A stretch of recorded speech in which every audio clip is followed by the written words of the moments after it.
Morning, everybody. My name is Mark Rhodes. I'm the Marketing Director of Read.co.uk, and I woke up with a cough this morning, so I'm hoping not to have a Theresa May moment in front of you. So, we're going to be talking a little bit this morning about future workforce, and by that, really, we're talking about kind of 16 to 24, 16 to 30-year-olds, but specifically the outcome of some research that we did back in February. So, in terms of who they are and what they look like, there they are.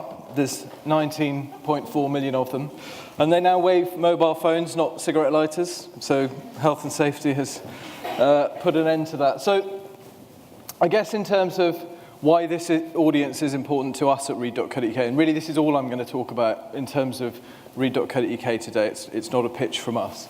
We are a job site, and many of you will know our brand. Many of you will know that we are the digital element to a traditional bricks and mortar business which has been around for more than 50 years. And so this demographic, this audience is super important to us because like any brand, they are a very difficult audience to reach and to connect with and to engage with in the right way. And so that's why we've done research here, and it's to help us to do our jobs better, both in terms of the service that we offer on Read.co.uk, but also in terms of our messaging, our positioning, and our branding. So that's kind of why this is interesting to us, and we think there's lots of stuff that we've been able to find through our research that will be relevant to you as in-house recruiters. So in terms of who this audience is, we know all the stereotypes, you know, entitled, lazy, stuck to their mobile phones. But actually, there's a lot more to understand about this generation. You know, this is a generation with a heightened sense of kind of social responsibility. This is a generation who will earn less money in their 20s than certainly my generation. And many of them will never get to own their own property. You know, there are big social dynamics which are different for this generation compared to those who went before. And I guess perhaps the biggest and most important difference in terms of the context of what we're going to talk about today is the fact that these are digital natives. So, you know, if you think about Gen Z, they have grown up with the internet, with smartphones, and not knowing any other type of connectivity. You know, in terms of access to information, it's all there. And whilst that's fantastic, and, you know, we can envy the access to all of that information that this generation has compared to, you know, being at university in the 90s and having to go to a library, actually, it comes with all sorts of pressures, and particularly kind of social pressures and anxiety. And I'm going to come on to talk about that a little bit later. But I think just really to kind of let it sink in that this generation is completely kind of dominated by connectivity, and they are the first true kind of era of digital natives.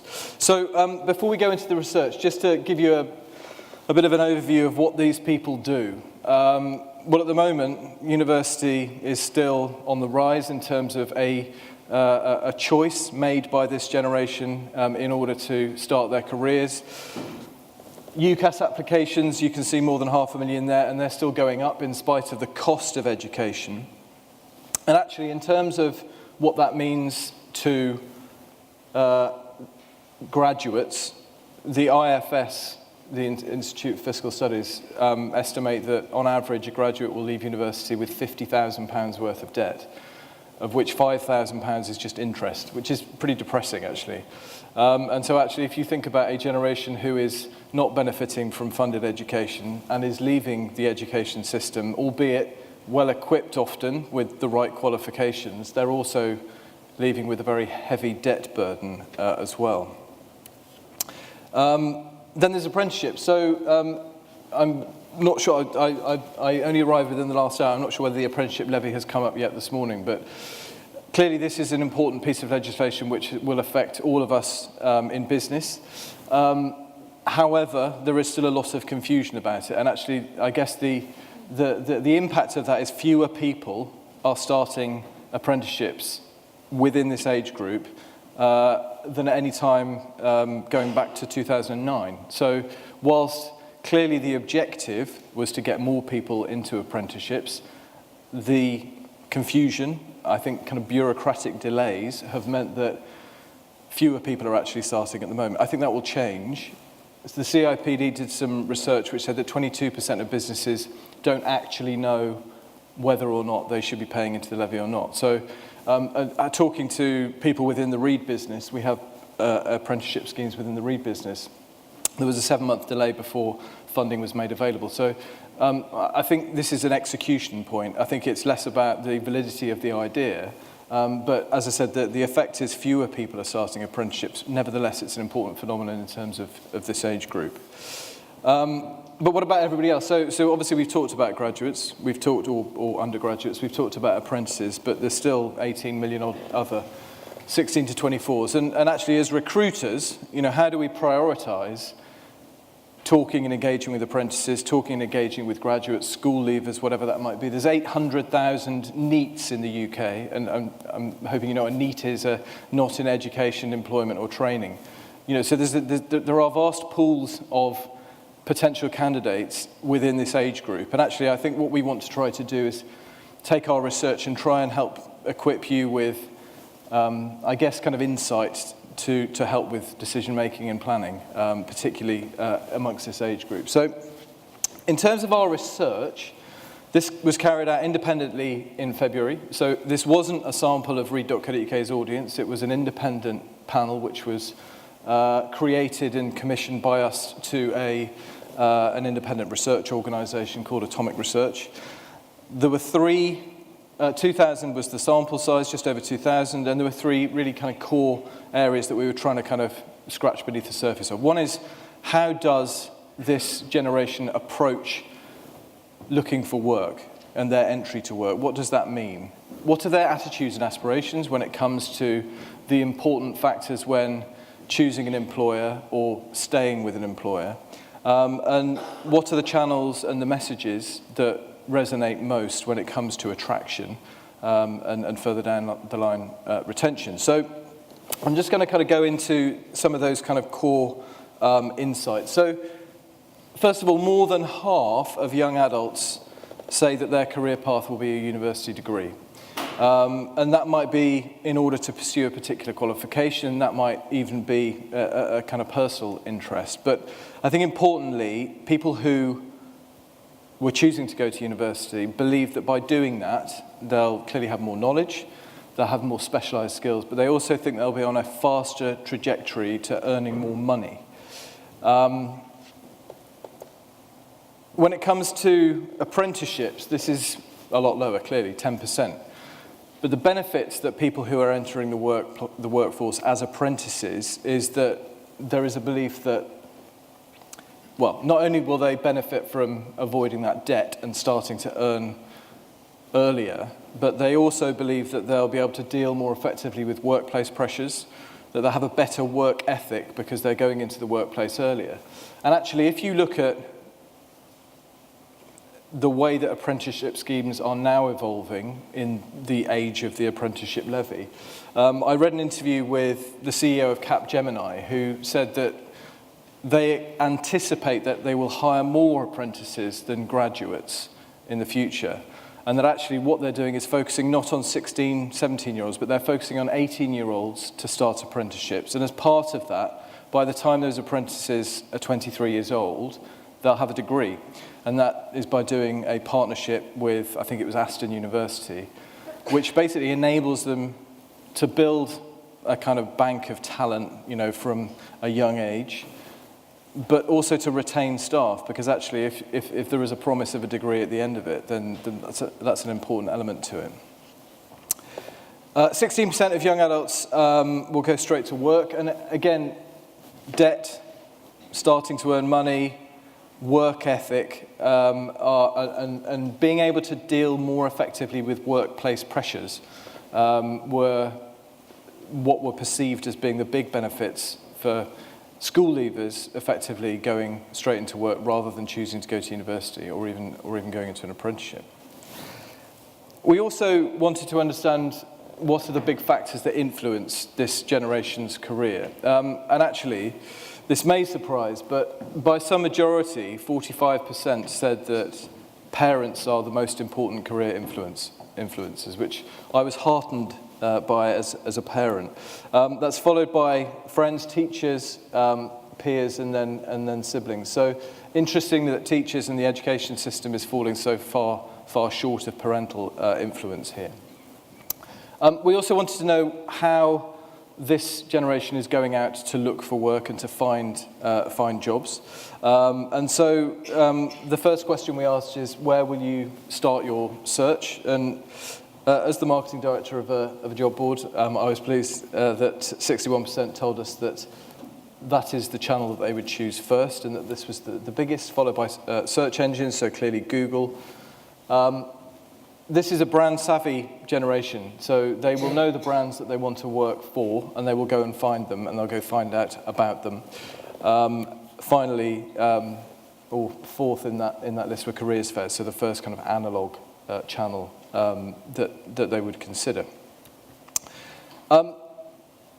So there was a piece of research that was done recently which said that nearly half of Gen Z say that they interact with their smartphones more than they do with humans. So they spend an average of 5 hours a day on their phone, and we kind of understand this sort of unbreakable bond with the smartphone. So it's used for everything, so payments, buying stuff, proof of identity, social media, communication, etc. And so actually, it's not vastly surprising that 3/4 of this sample told us that actually they apply for jobs on a mobile, and that may well exclude completely using a desktop. So it goes without saying, and I know you all know this, but making sure that your recruitment process and actually all the communications that sit around it are completely mobile enabled. I know that Jaguar Land Rover in their apprenticeship schemes do as much as possible via SMS or text messages, because that is the channel which gets the most response from their target audience, clearly. I guess similarly, and perhaps unsurprisingly given the task that is building a CV, 63% of the sample told us that they would rather not apply for a job with a CV. So I've worked in digital recruitment probably for 17 years, and I think probably at least half of that time, if not longer, we have been talking about the death of the CV. And actually not a month goes past where there isn't something written about the death of the CV. We still ask candidates when they apply for jobs on read.co.uk for a CV. Our clients tend still to want CVs in order to be able to make kind of informed decisions about recruitment. But actually, this is a generation which may mark the change and that move away from that Word document or that PDF. And if you look at a brand like Job Today, who operate within the space of catering, particularly retail, actually they've cut that out and they directly connect young people via a mobile app and actually enable a chat to take place between the employer and the candidate. For all that, however, the interview, and a face-to-face interview, is perceived by this generation to be the best platform and the most enjoyable platform when it comes to recruitment, and specifically as a preference to group assessments, video interviews, and even virtual reality experiences. Actually, people do want the opportunity to sit down one-to-one and make the best possible account of themselves. And actually, we've done quite a bit of research in this space, and that really is this whole kind of concept that the recruitment process is a customer experience. We're all used to the expectations set by e-commerce services, the stuff that we do online. And actually, recruitment, if it starts in a digital space, which inevitably it does, why would this be any different? And basically, what this sample told us, that if candidates enjoy their experience of the interview, nearly half will apply again. And then there's this benefit from advocacy with family and friends. And we have data that supports the fact that if you have a positive recruitment experience, even if you don't get the job, you're more likely to become a customer of that organisation further down the line. If you have a poor experience, you're more likely never to use them again and spend any money with them.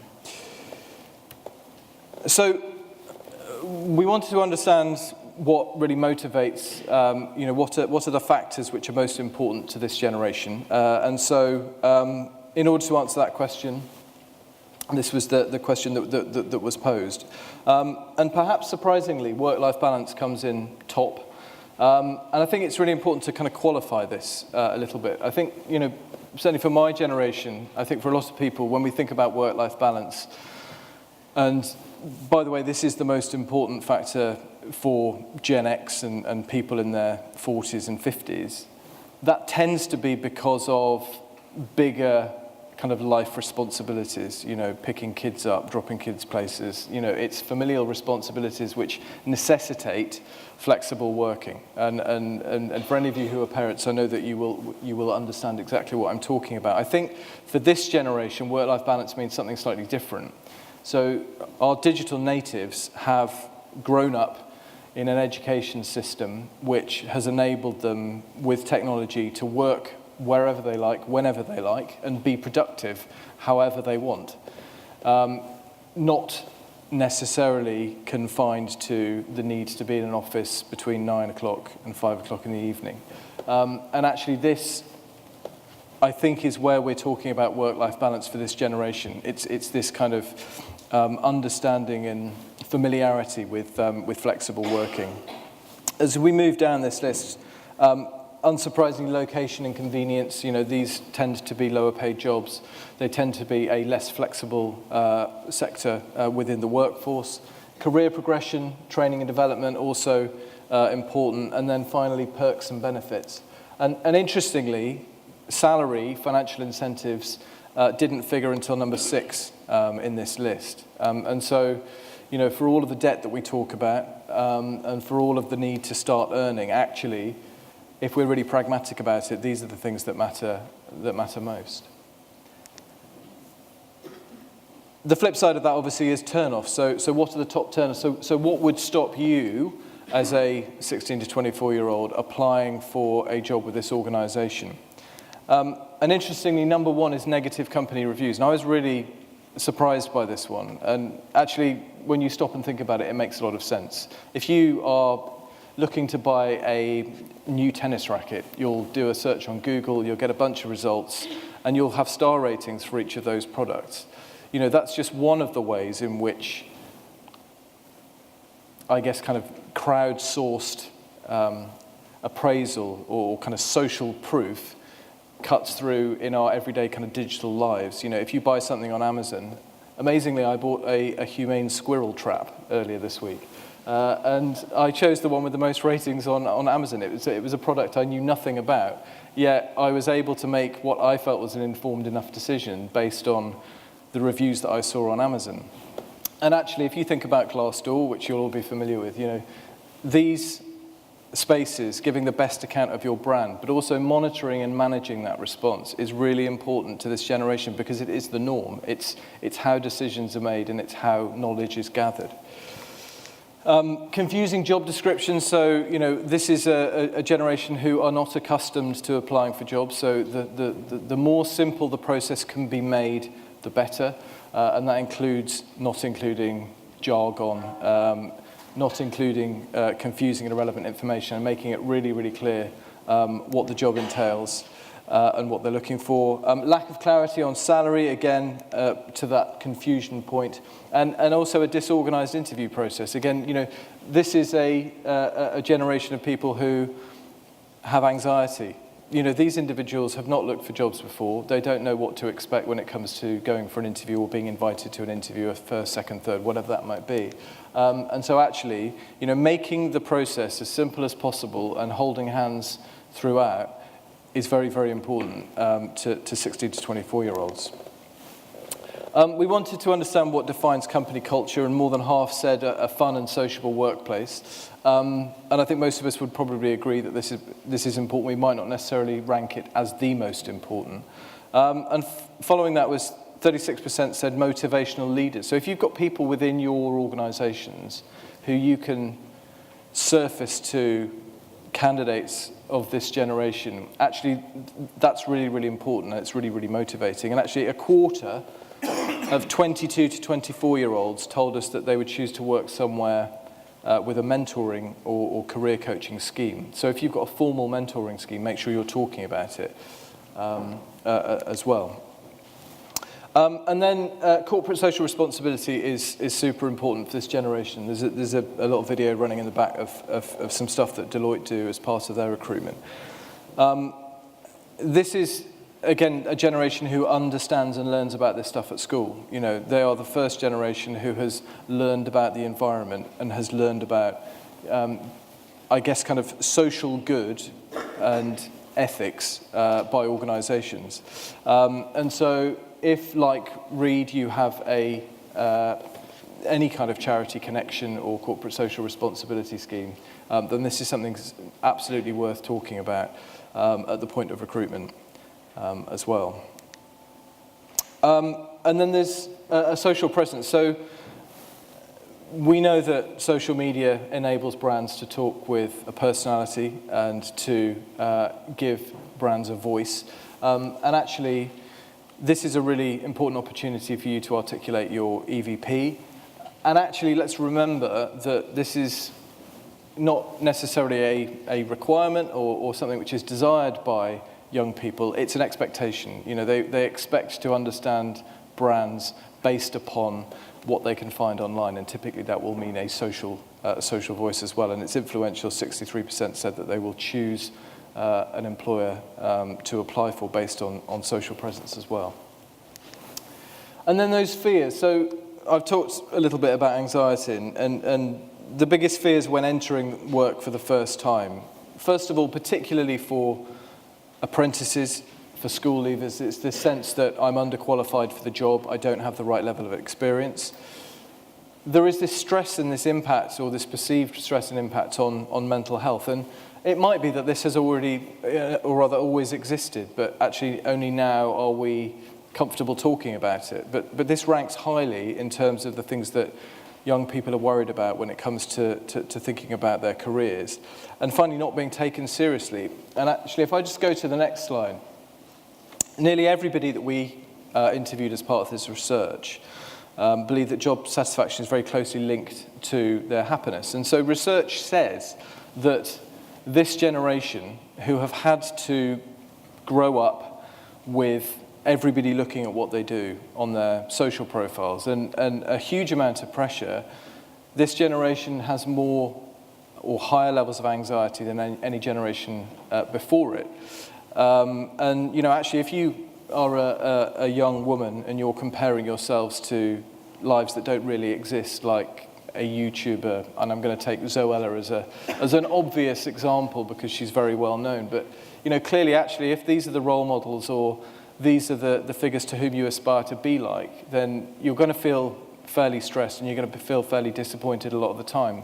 And I think, you know, whilst this is clearly a serious area, it's something that we can take on board as recruiters when we're looking to engage with that element of the workforce as well. So enough of the serious chat.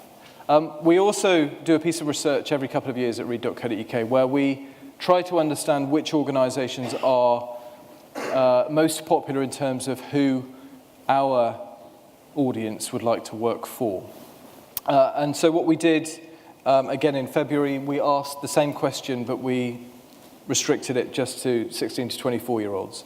And so I'm just going to run through the top 5. Perhaps unsurprisingly, Disney is in position number 5. And interestingly, Disney is the brand which enables us at read.co.uk to get the most social interaction.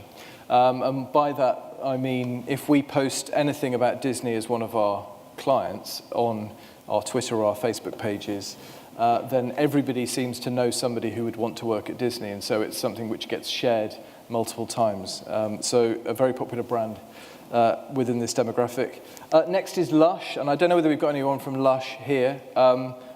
We are currently investigating what Lush are doing to enable them to be so successful, particularly within this demographic. I don't know anything about Lush other than the lovely smell that we all know. ASOS, perhaps inevitable. You know, we would expect this as a big fashion brand to rank well within this audience. 2 might be a bit of a surprise, and that's the NHS.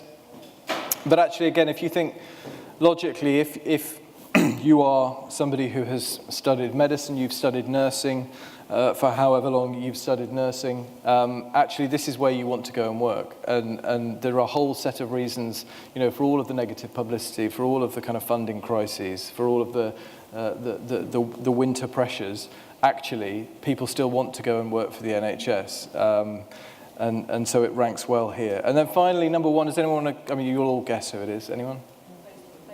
Oh, interesting. You're the first group of 3 that I've now presented this to who has said Facebook.